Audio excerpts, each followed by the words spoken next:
ఏమడిగిందా పసిగుడ్డు? మీరు ఎక్కి కులుకుతున్న గద్దెని అడిగిందా? మీరు పోగు చేసుకుంటున్న మూటల ముళ్ళు అడిగిందా? అడిగింది మల్లన్న దర్శనం. దర్శనానికి పోతా అంటే ఇవాళ కులం పేరుతో దూషించడమే కాకుండా గణేష్ మీద దాదాపు 20-25 మంది దాడి చేసి తన్నినంత చోట తన్నకుండా తన్ని చివరికి ఆ తమ్ముడిని ఇబ్బంది పెడితే, అన్నా ఈ పసిగుడ్డు ముఖం చూసన్నా ఇడిచిపెట్టానన్నా, మావాడు ఒక్కడున్నాడు, మీరు 20 మంది తంతున్నారని చెప్పి ఆ అమ్మాయి మౌనిక వచ్చి ఆ పసిగుడ్డునన్న ముంగట పెడితే దయగలుగుతుందేమో, మానవత్వం అనేది ఉంటే మనిషిలో ఆ పసిపిల్ల ముఖం చూసన్నా ఊకుంటారేమో అని చెప్పి ఈ అమ్మాయి మౌనిక వచ్చి వాళ్ళని ప్రాధేయపడ్డది, బతిమలాడింది.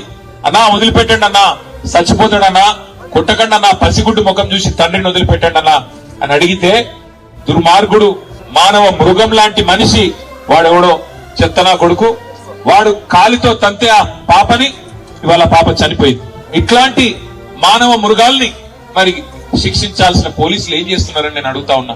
మరి మౌనిక పోయి గణేష్ పోయి మా బిడ్డ మీద దాడి జరిగింది, మా మీద దాడి జరిగింది, దయచేసి కంప్లైంట్ తీసుకోండి అంటే, లేదు లేదు మీరు సరిగ్గా రాసియలేదంటాడట.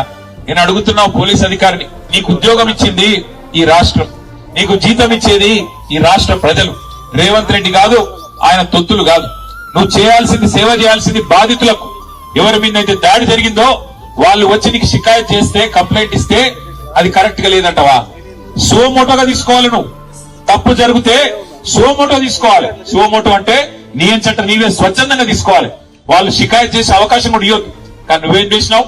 ఇవాళ బాధితులు వచ్చి నీ తరపు నీకు ఫిర్యాదు చేస్తే సిగ్గు లేకుండా అధికార పార్టీ నాయకులకు ఫోన్ చేసి, అయ్యా మీ మీద కంప్లైంట్ వచ్చింది, మీరు వచ్చి కౌంటర్ కంప్లైంట్ ఇవ్వండి అని చెప్పి నువ్వే వాళ్ళను ప్రేరేపించి, సిగ్గు లేకుండా చేస్తున్న, వేసుకున్న యూనిఫామ్ కి విలువ లేకుండా, చేస్తున్న ఉద్యోగానికి విలువ లేకుండా, పోలీసు అనే ఒక గౌరవం కూడా కోల్పోయే విధంగా ఇవాళ మీరు వాళ్ళని కాపాడే ప్రయత్నం చేస్తున్నారు.